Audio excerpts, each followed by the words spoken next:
and welcome to the Sunday Beginner Series, where each week, as you know, I'll take you through step-by-step tutorials and go through cover all the topics to help you build a awesome, great little foundation into this awesome sport known as lockpicking.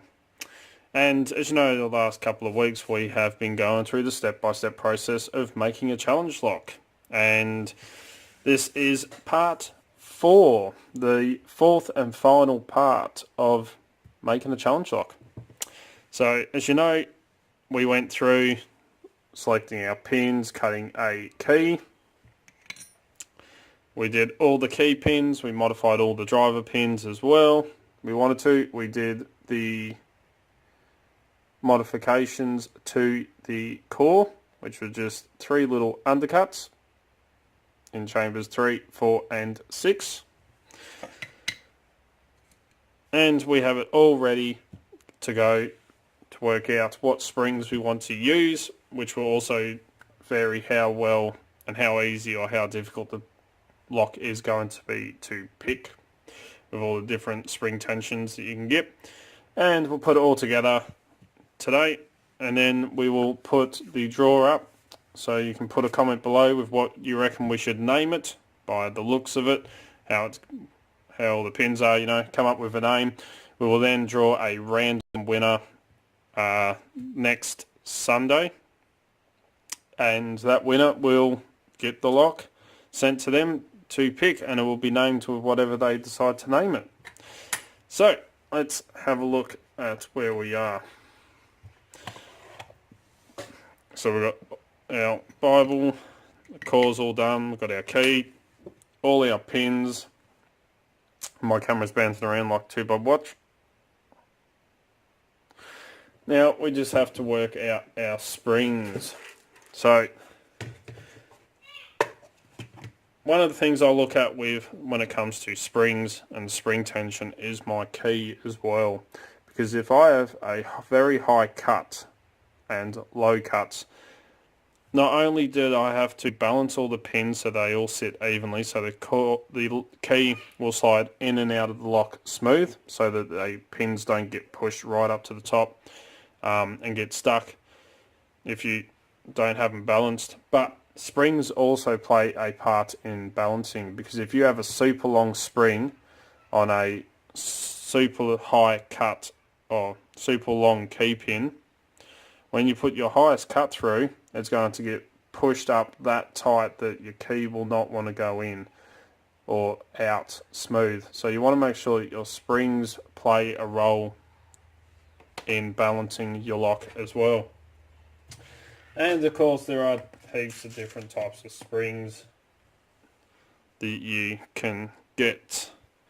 So I've got some here, got some steel, some little steel ones, some soft ones, some very tightly wound, if I can get this one off, some very tightly round springs, but all these all have different feels to them and different tensions.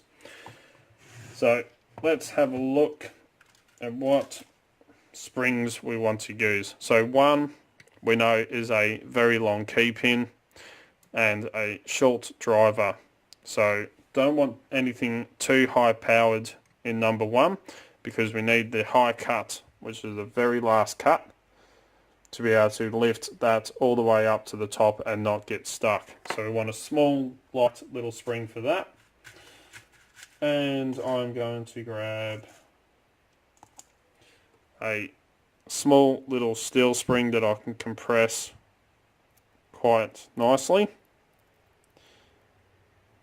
like that. So nicely compressed spring for that one. We also have another step up and quite a long key pin, but not quite as long, so we can go a little bit different. I'm going to grab another different spring, another steel spring, but you know, it can still be compressed, but it's a little bit harder than the first one. Next one after that, I'm going to grab a reasonably high cut, so I can use a nice stiffer spring. So I'm varying the spring tension, which is going to make this even more challenging to pick. The same as the next one, so I'll find another one of those springs.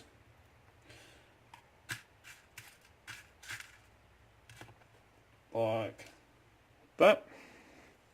So again, very similar spring. Next one is a very high cut as well, so we want a soft little spring for him. So I'm going to go, not that one. Where are they? There we go. Same spring as in one, and then the last one being high cut, I'm going to use a nice long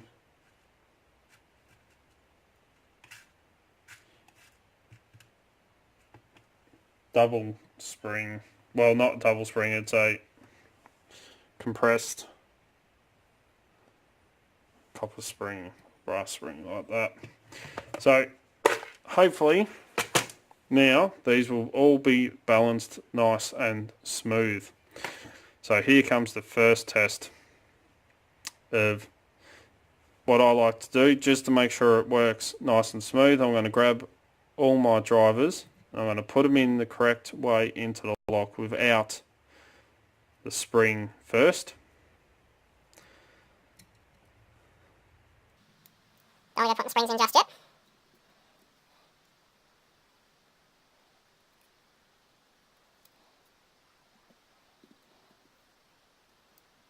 So I'm just dropping all my driver pins in. Like that.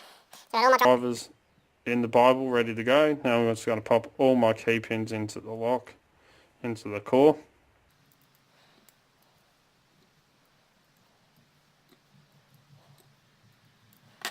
And then I'm going to put my core into my lock. I'm going to turn it and let all the key pins, or the drivers, drop down. So now it is locked like that, so it's not going to fall out. All those driver pins are now sitting down into the chambers. That way I can double check and make sure that it works nice and smooth, and you know, key pins are all moving up and down nicely in the chamber like that. I can then take that out. I'm going to leave all my key pins in there, and I'm going to dump out each one. Wrong sized follower. Dump out each one of my drivers now. Put them back.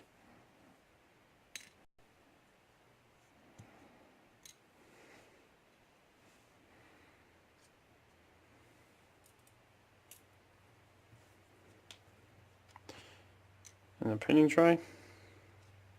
So I always do that just to make sure that they're all working smooth, but they will be slightly different when you put the springs in, because then you're going to have the springs pushing down on them as well. But just wanted to make sure that they all work smooth, and it's just a little thing that I do every time I make a challenge lock. And then last one.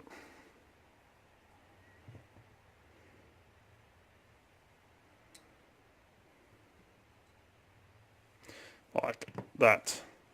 Now, the fun job of re-pinning this lock. So I'll probably speed this up a bit, but we're just going to re-pin it as we would any lock. So I'm going to take my spring, pop them in the last chamber there, like that. Slide me follower in,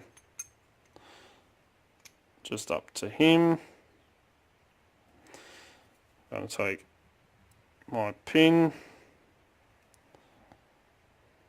drop him in This is what makes it difficult.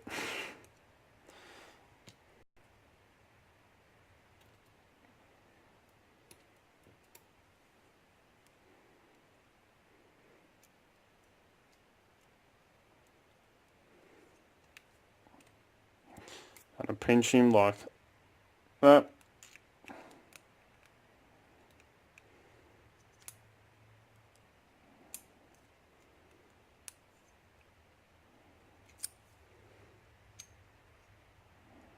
That's got him. Next one.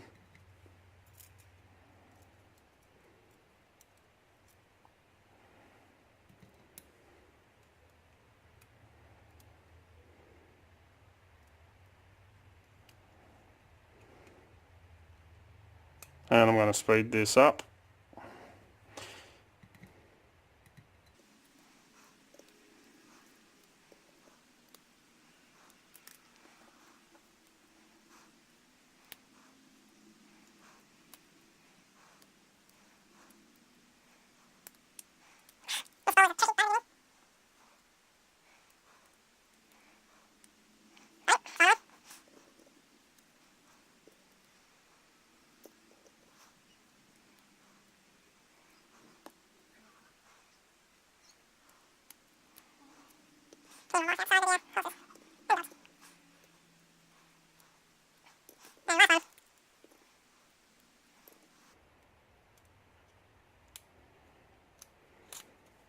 Alright, now I've got all my drivers in, and I have my core with all my key pins in. I'm going to slide this in like that, and then make sure works smooth. Listen to that, no catching, smooth as silk. Now, before I take my key out, I'm going to grab a tail piece.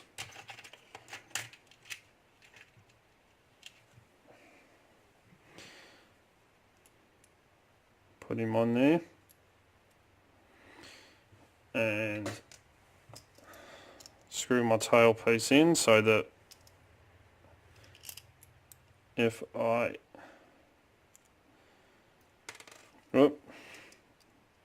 that way I'm less likely to rip the core out.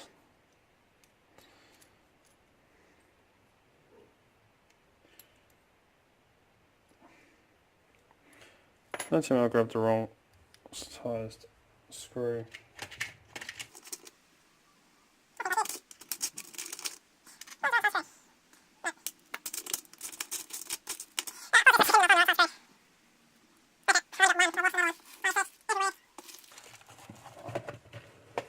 And can only find the one screw. So that'll have to do. Put tail piece on. Pop our screw in.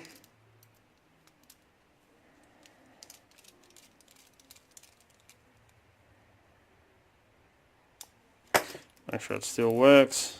Nice and smooth, yep. Now here comes the moment of truth. Make sure the key comes out nicely. So you can hear it's just catching a little bit, but sometimes it does that with nice new sharp pins. So slide your key in and out a few times, and if there's any real burr or anything, it will fix it up.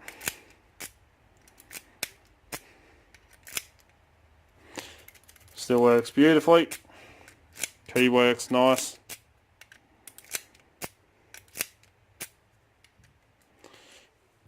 Next thing I always do, just to make sure, because you can put extreme bitting in and pins, but if they don't work well, you can usually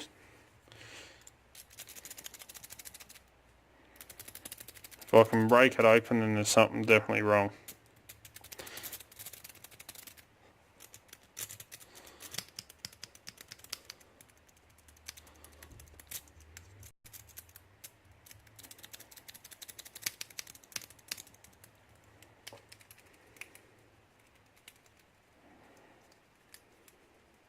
No, can't break it open.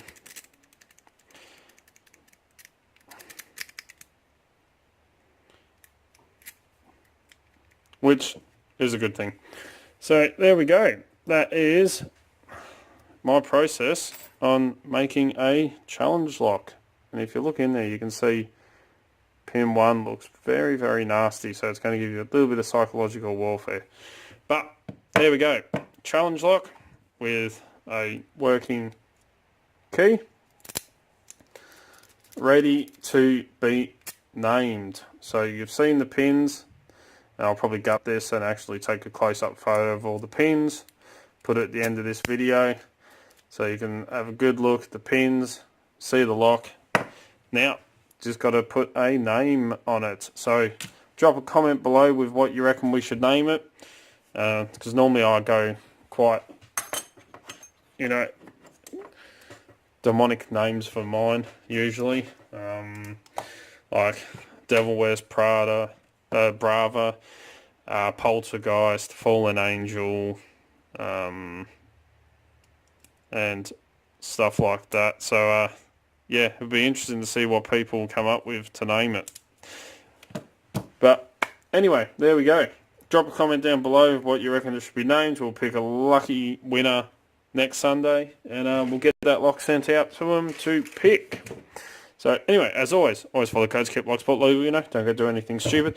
Please jump down the bottom here on this side, there's a little subscribe button. Hit that one and pop over this side to that little notification bell and turn that one on. That way you can stay up to date. As soon as I upload a video, you'll be one of the first to know. As you know, I try to upload 2 to 3 to 4 videos per week, depending on work and everything else that I've got going on. Don't forget to come and join us on Discord, Extreme League of Pickers. The link to that is in the description below. Don't forget you also find us on Instagram, Facebook and Twitter. I'll put up posts, photos, what's going on in the background, all the fun stuff that happens around here pretty much. If you're looking for great equipment at very competitive prices, please check out www.locksmithstoolbox.com. Absolutely fantastic Australian companies where I get all my lockpicking equipment from. If you want to get in contact with me, you can contact me through any of the social medias, Discord, or send us an email at darkartslockpicking@gmail.com, and I'll get back to you. If you like what you see, please give a thumbs up. Really do appreciate it. Drop a comment below, and until next time, cheers guys.